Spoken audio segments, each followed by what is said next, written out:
Hi, welcome to Governance Bites. I'm Mark Benicevic, and today I get to spend time with my friend Russell Hutchinson. So thank you, Russell, very much for your time. Good to be here, Mark. Thank you for inviting me. Yeah, so Russell is an experienced consultant in the life insurance industry, and his business is Quote Monster or QPR Research and Chatswood Consulting are kind of essential to the life insurance industry, working with advisors and giving them the right information that they need to help clients make decisions around which products to buy. His business has been on quite a journey over the last few years, from a small business with a handful of staff operating just with the directors to moving through to an advisory board. So we wanted to talk a little bit about that journey. So thank you very much, Russell. Would you like to just maybe start with a little introduction about how that journey went?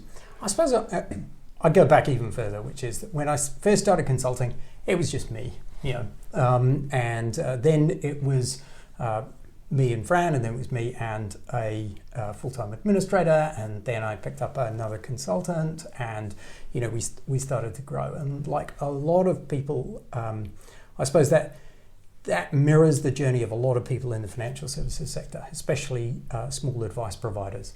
Initially, one advisor on their own trying to make things happen, and of course as you grow incrementally. You try and make the next right decision and all of that sort of thing. But you can find yourself quite a long way into your growth and you actually haven't set up much in the way of governance at all, right? So at some point you're faced with this decision to say, wow, do we need this thing? Do we need to engage in good governance practices, and how are we going to do that? So, right.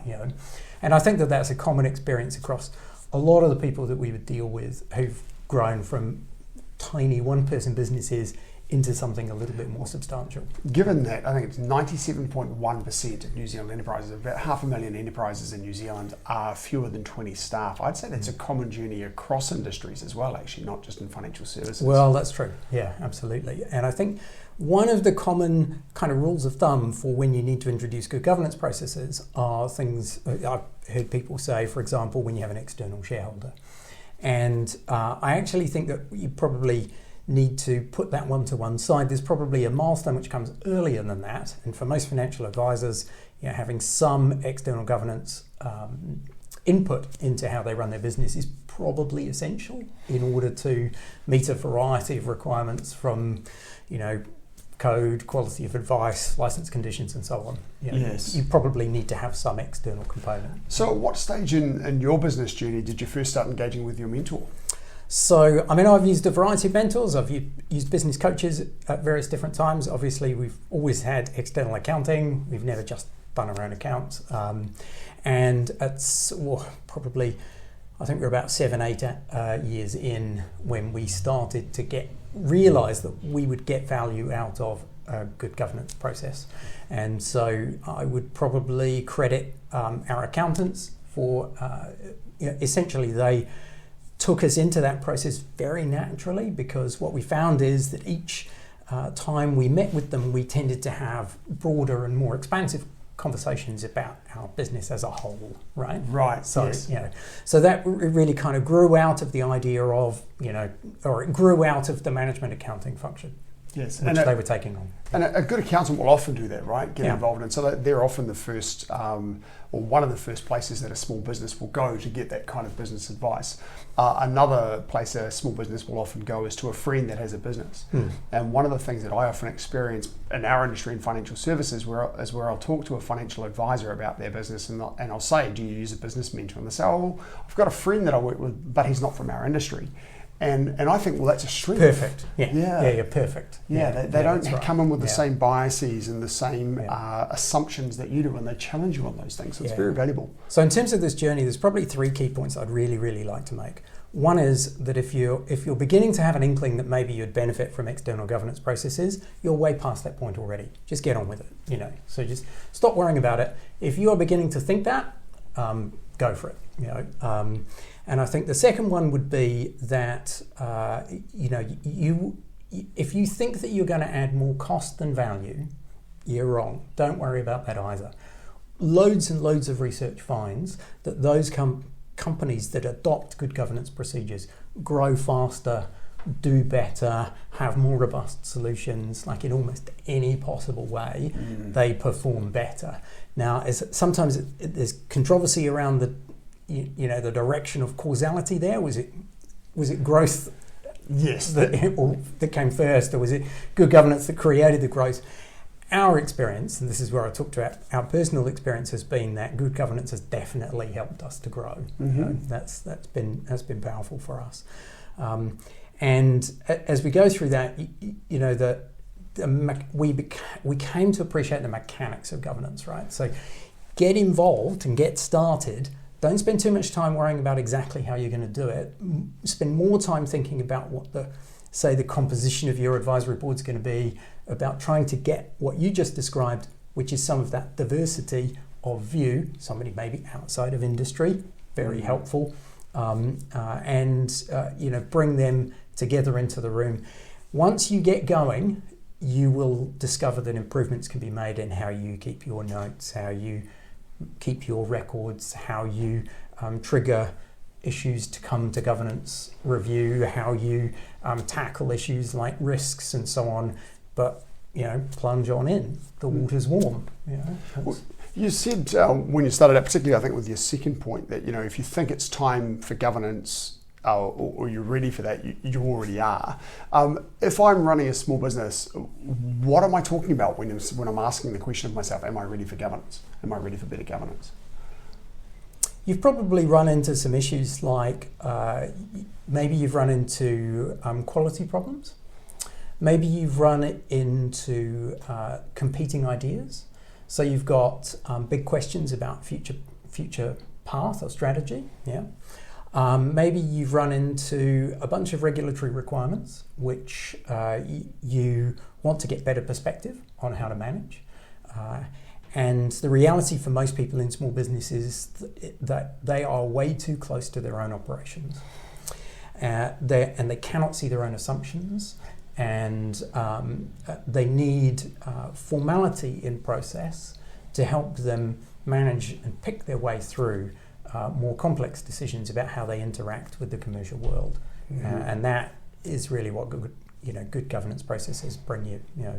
Essentially, there's an inherent conflict at play at any moment in time, and that is, I've got these limited resources, where am I going to deploy them? And we have different ideas about how to deploy them. And those ideas set up a conflict between these competing visions of the future. And understanding what those things are and seeing them clearly and making choices through good process. I think one of the things that I've discovered is that there's actually a lot to running a business. And when you're first starting out, you don't know it all. As soon as you take on staff before that you may have GST creep up on you. Then you may take on staff, you have PAYE, you have employment contracts, you've got all of these sorts of things coming into play. You may have regulatory requirements depending on the industry that you're in. You've certainly got your director's duties and things in the Companies Act. And if you're coming up with most people don't start out business because they are good at starting business. They start out a business because they're good at something else, whether it be financial advice or plumbing or whatever it may be. And so if that's your skill set, and your skill set isn't starting business, then get some advice. So I would wonder whether the right time to get a mentor for a starting point is day one. Yeah, and that's why I say I think if you're wondering about it, you've already passed the point at which you need to do it. Because it probably was day one, or day two, or day three, or somewhere in that first year. And of course, what we're talking about are businesses that are emergent, really. Yes. Somebody left, say, a corporate job like I did, and became self-employed and thought, right, what do I do? And they saw a market opportunity and they went after it. Of course, if we were in Silicon Valley, we'd raise some seed capital, raise a few million, go and take advice immediately. That's a good idea, actually, isn't it? But we're dealing with people who have emerging businesses. Yes. And so they didn't do that, and they're starting at this point, which is why, point one is, start a governance process, get moving.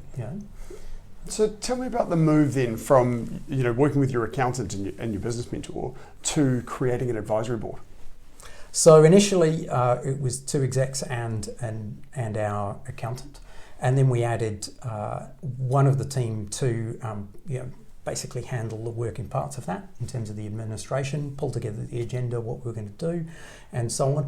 Gradually, it naturally began to encompass more people. So as soon as we set up the rules of, we're going to meet quarterly, we're going to review these types of decisions, we're going to have a look at these types of issues. You mentioned several there. You mentioned directors' duties, and obviously once you start exploring your director's duties, it just naturally feeds down into all those different aspects of your business. So we should be looking at risks, we should be looking at quality, we should be looking at these different areas of the business in a kind of an organised way. We should be looking at strategy. How do we tell that what we're doing is working? First of all, we have to be clear and intentional about what we're doing, and we have to pick up measurements and report on those. And gradually that meant that quite a few people in the business were involved in capturing data, creating reporting, putting that into our board process, right? So we had to then think more intentionally about what we were going to measure, what we were going to report on, and then each of the team began to get used to the idea that not only did they have a set of regular tasks, but they also had a responsibility to manage those tasks. So they had to look at the results critically and say, why was that better or worse than last quarter? Where are we going to go over the course of the next 18 months to 2 years? Because they knew they were going to have to report on that to the advisory board, right? So as we grew, it tended to change how each of the team members saw their role. Even if they weren't directly involved in that meeting, they were indirectly involved in feeding that process. Yes. So it had an effect on everybody. Right. And first of all, you don't know how bad you are at it until you start, right?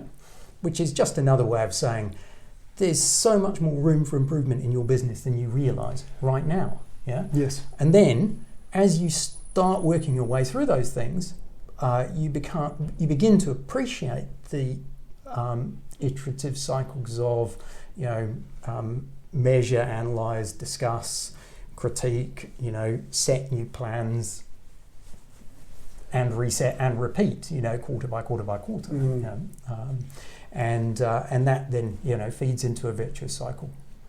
And having some information and some numbers in particular to give you a feel for how your business is tracking and following those over time is so tremendously valuable, isn't it?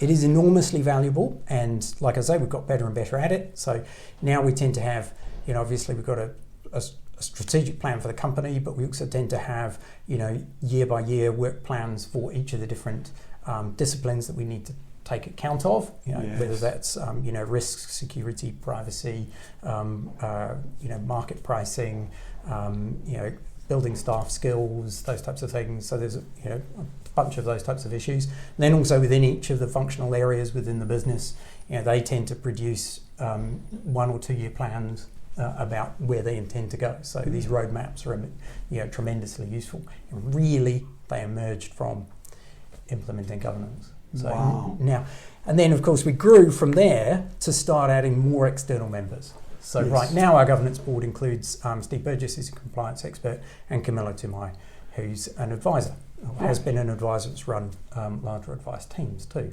Yes. And so they give us valuable perspectives. And then this last year we added 3 additional advisory boards, so Northern, Central and Southern research advisory boards. Yes, right. To provide a governance structure to the kind of input that we get all the time from advisors on our research processes. Yep, Yes. That's right. So, right. So we're fans, Yes. We're big fans. Quite one of the things that we do here is my business is different. My industry is different. I'm not for profit, therefore, I don't need this because. What do you say to that? Say that's rubbish, basically.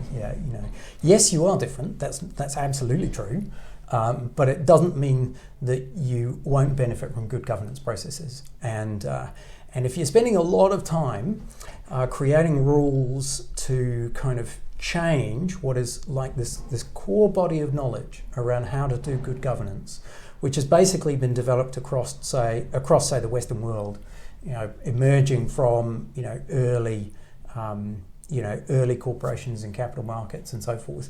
The methods of governance which are about ensuring transparency and rigor being applied to whatever area of our business we're looking at.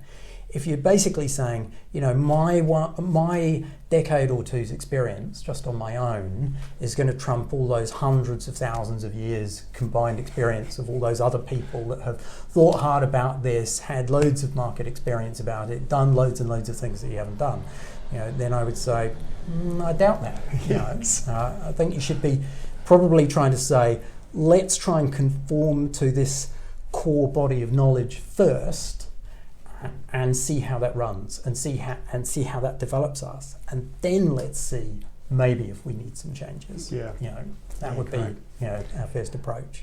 Well, I guess one final question for you then, given your experience, what advice would you give to a business that's kind of moving through this journey? I would definitely get started. That's the first thing. Stop worrying about it and get on with it. I'd pick some people that have got some different experience to your own, and I'd pick some so there's a nice mix of people that are going to be in the room. Don't make it too big or too complicated yet. Don't get stuck with what you might call organisational issues. Which piece of board software am I going to use? Don't even need one to kick off, right? Mm-hmm. Maybe you do later, but you'll have a much better idea of your requirements if you start, and then you'll be able to choose those other things. Definitely get somebody in that room who has had some formal training. So somebody who's done the director's course, say, at the Institute of Directors, one of those types of things. And let's try and run it according to that body of knowledge we were just talking about. It's kind of like a way we know how to do governance. Let's try and fit in with that. Yes. And get those and cover off those basics right. And then everything else will fall out of that. Once you start committing yourself to a process with the people and on a regular schedule, then that's great. And there are loads of other sort of small issues, to avoid.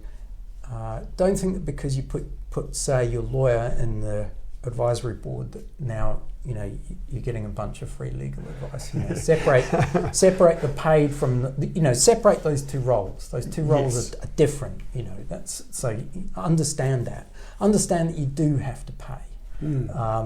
Probably, if you're really early and it's a very small business, then okay.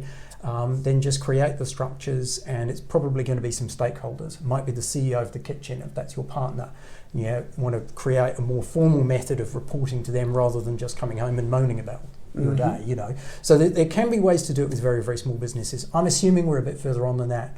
You're going to have some paid people in the room, and you're going to be really clear about what their roles are. Yeah. Great. Well, Russell, thank you very much for your time today. That's been very valuable. I'll look forward to catching up again soon. Great fun. And see you next episode.